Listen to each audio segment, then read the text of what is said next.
Oke, Assalamualaikum warahmatullahi wabarakatuh. Salam sejahtera untuk kita semua. Shalom, Om Swastiastu, Namo Buddhaya, salam kebajikan.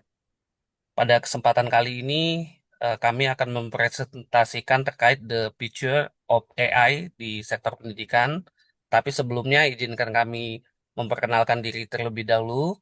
Kami dari kelompok 5 beranggotakan Clara Ayu Apriani, Francisco Bonifacius, Justin Leonhard Winardi, Michika Ramadina, dan saya sendiri Romdian Habijon. Baik, presentasi kali ini beragendakan yang pertama itu ada introduction, kemudian background problem statement, propose solution using AI, ada measure, result, benefit, kemudian yang terakhir kesimpulan dan saran untuk pengembangan di masa depan.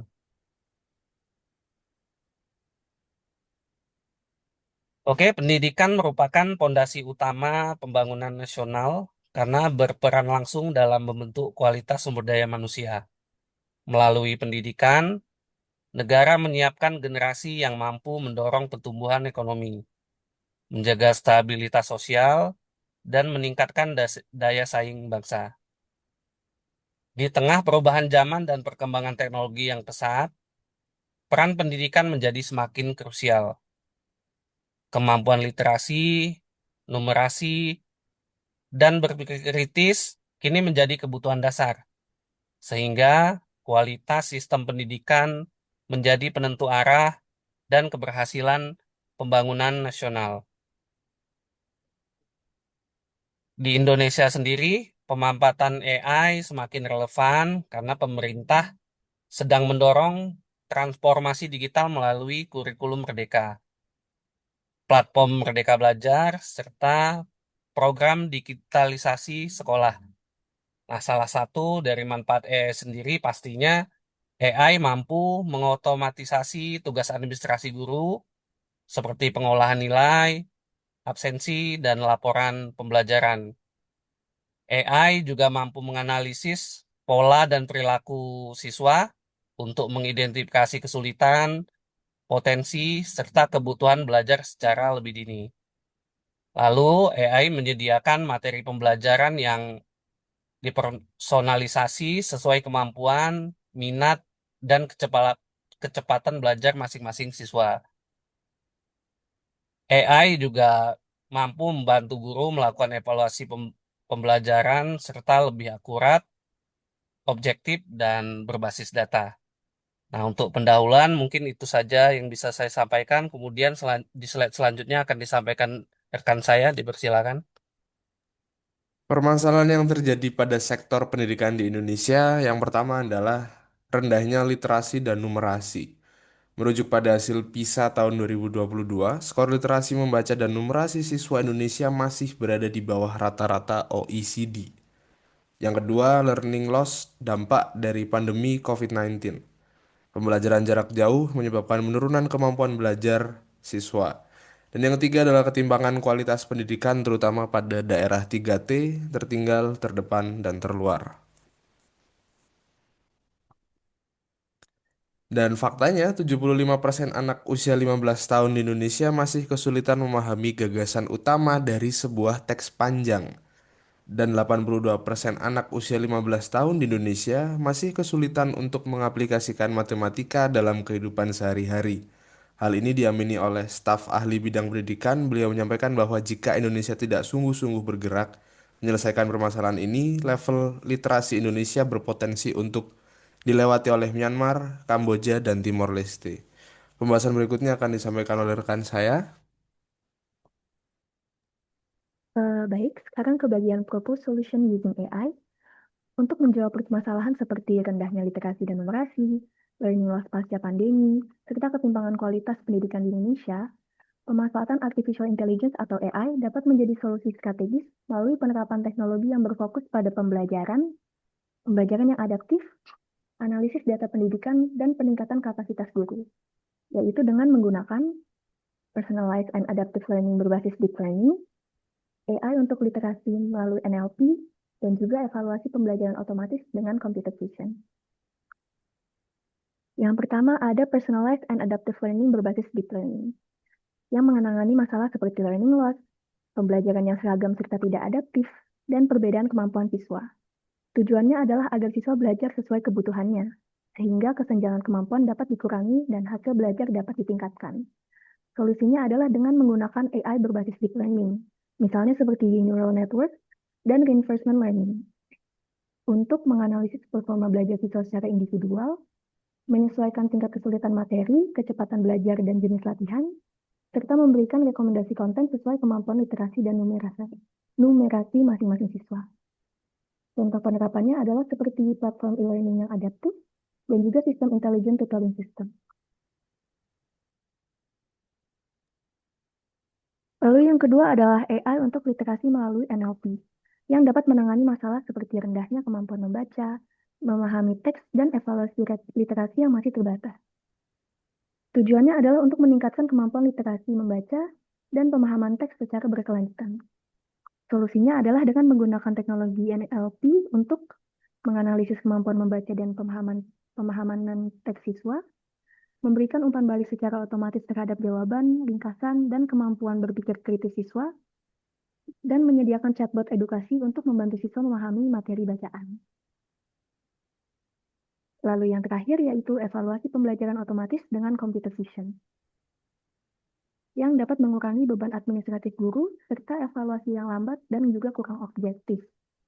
Tujuannya adalah agar guru dapat berfokus pada pengajaran dan pendampingan siswa, bukan pekerjaan yang administratif.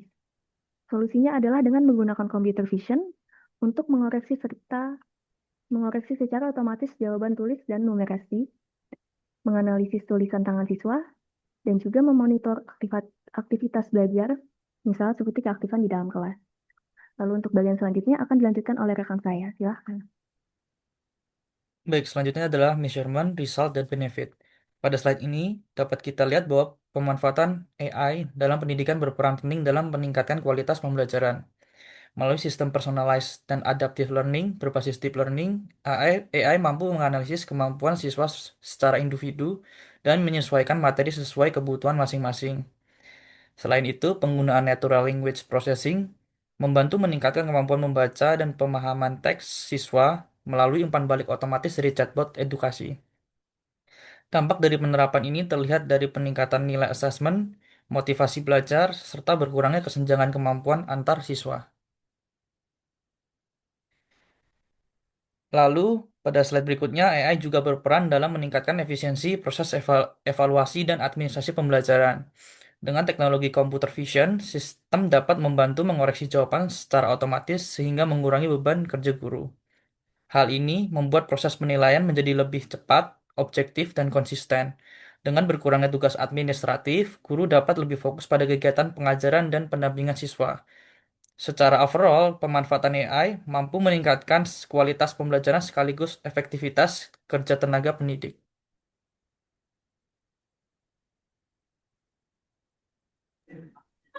Berdasarkan paparan materi yang sudah rekan-rekan kelompok kami paparkan, di mana dapat disimpulkan bahwa AI memiliki potensi yang cukup strategis dalam meningkatkan kualitas pendidikan di Indonesia, khususnya dalam menjawab permasalahan di mana terdapat rendahnya literasi dan numerasi, learning loss akibat dari pandemi, serta ketimpangan kualitas pendidikan antar wilayah, yaitu di wilayah 3T.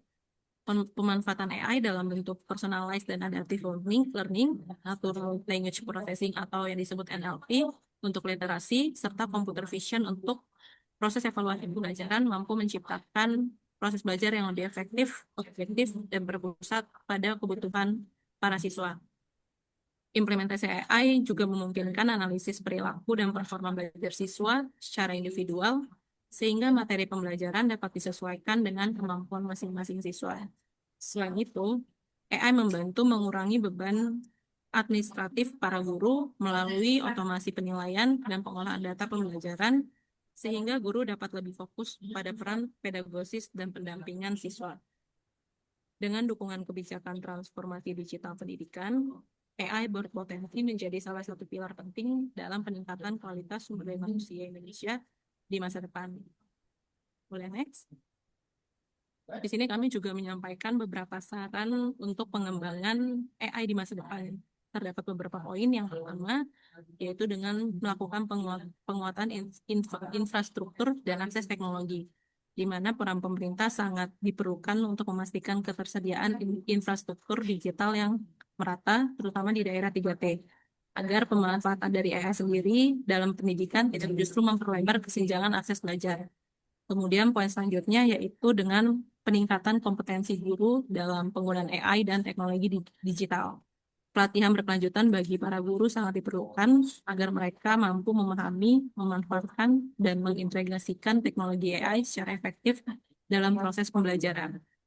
Kemudian poin selanjutnya itu dengan pengembangan sistem AI yang kontekstual dengan kurikulum nasional. Sistem AI juga perlu disesuaikan dengan kurikulum merdeka serta karakteristik peserta didik Indonesia agar implementasinya relevan, kontekstual, dan berdampak nyata terhadap peningkatan hasil belajar. Boleh next. Kemudian poin selanjutnya yaitu dengan penguatan aspek etika, keamanan data, serta privasi penggunaan AI itu sendiri, di mana penggunaan AI dalam pendidikan harus disertai regulasi yang cukup jelas terkait perlindungan data siswa dan guru, serta penggunaan AI yang etis dan bertanggung jawab. Kemudian poin terakhir yaitu dengan adanya kolaborasi dengan multi-stakeholder, di mana diperlukan kerjasama antara pemerintah, institusi pendidikan, pengembang teknologi, dan peneliti untuk mengembangkan solusi AI yang berkelanjutan, inklusif, dan berbasis kebutuhan nyata di lapangan. Next. Ya, berdasarkan materi yang sudah kelompok kami paparkan, di sini kami melakukan evaluasi pengalaman dari hasil materi yang sudah kami siapkan, di mana kelompok kami bekerja sama secara kolaboratif dalam menyelesaikan tugas dalam tema The Future of AI, khususnya di dalam dunia pendidikan.